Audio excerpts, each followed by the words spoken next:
Well, the face-to-face showdown between President Trump and Robert Mueller could be upon us, but there might be a catch. The president's legal team is expected to respond as soon as tomorrow as to whether the president will answer face-to-face questions related to obstruction of justice. This comes just 2 days after the president tweeted that the meeting at Trump Tower between his son Don Jr. and a Kremlin-connected lawyer was nothing more than opposition research. It's a tweet that Fox News senior judicial analyst Judge Andrew Napolitano said could cause some real legal trouble for the president. Watch. So if there was an agreement to receive dirt on Hillary from the Russians, even if the dirt never came, if those who agreed, at least one of them, took some step in furtherance of the agreement, then there is the potential crime for conspiracy. Oh, Lord. The president's legal team is said to be divided over whether he should discuss obstruction claims, but is Mueller only taking that route because there likely was no collusion or conspiracy? Here with me now, California Republican Congressman Dana Rohrabacher. Welcome back to the show, sir. Yeah. Good to be with you. Thumbs up. So let's discuss this a little bit. What are your feelings about potential conspiracy that Judge Andrew Napolitano, who knows the president, who has counseled the president, laid out this morning on Fox and Friends? Well, this is so funny because the public has to understand this is a big nothing. This demonstrates the bogus charge of collusion. Yes. And the fact is they're talking about a meeting, and I've said this. Any politician in Washington, D.C., although I've been misquoted about this, by the way, any politician, if somebody comes to them and says, hey, I've got some factual information about your opponent that'll help you in the election, no, politicians, no matter who they are, will say, tell me what it is, and I'll try to see if it's real or not. That's what happened with Trump. And it wasn't a secret meeting. It was in Trump Towers where you have to sign in. And once his son went and listened and heard right away that it wasn't what it was presented as, he left. He left just like that.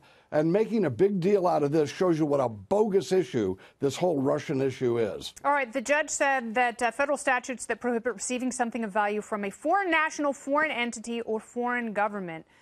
Did Natalia Veselnitskaya meet the threshold for any of those?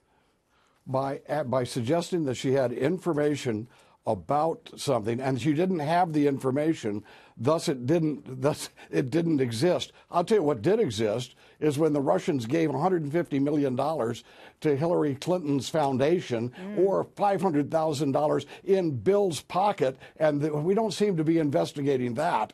That's ignored by the press, and this little nothing issue that's aside from the Steele dossier that was paid for, and this was this is opposition research, rather, that was procured by a former spy from Russian nationals, and that was with essentially money from the Hillary campaign. Millions of dollars. I mean, but you have payment. So I understand she's not president. She's not going to be president regardless of the vases full of tears that her supporters cry as they leave flowers by her political graveside. I get it. She's not going to be president. But should this president sit with Robert Mueller and discuss obstruction of justice, among other things? No. What this president should do is, if Mueller has specific questions in mind, he should answer, and he should answer in writing the questions that the prosecutor has. Let me just suggest this. We've already seen from the prosecutor they're bending over backwards not to see anything that's been done wrong by liberal Democrats and the leftists. They're doing everything to make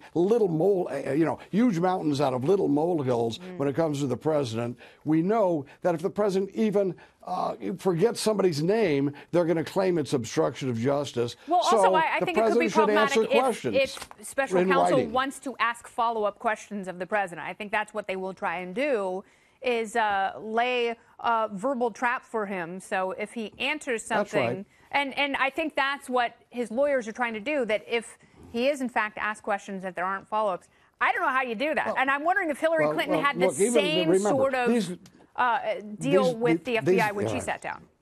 Well, these guys are obviously not out to present the truth to the American people and to prosecute people who are guilty of crimes against our system. We have had, by this whole bogus issue, has exposed to the American people what the president's talking about: deep state, they're talking about these things, these factors that are at play, where we have a swamp in Washington, D.C., with people who are not loyal to our system. We gotta pay some bills. We gotta pay some bills and drain the swamp, Congressman. Thanks for stopping by. I hope you come back.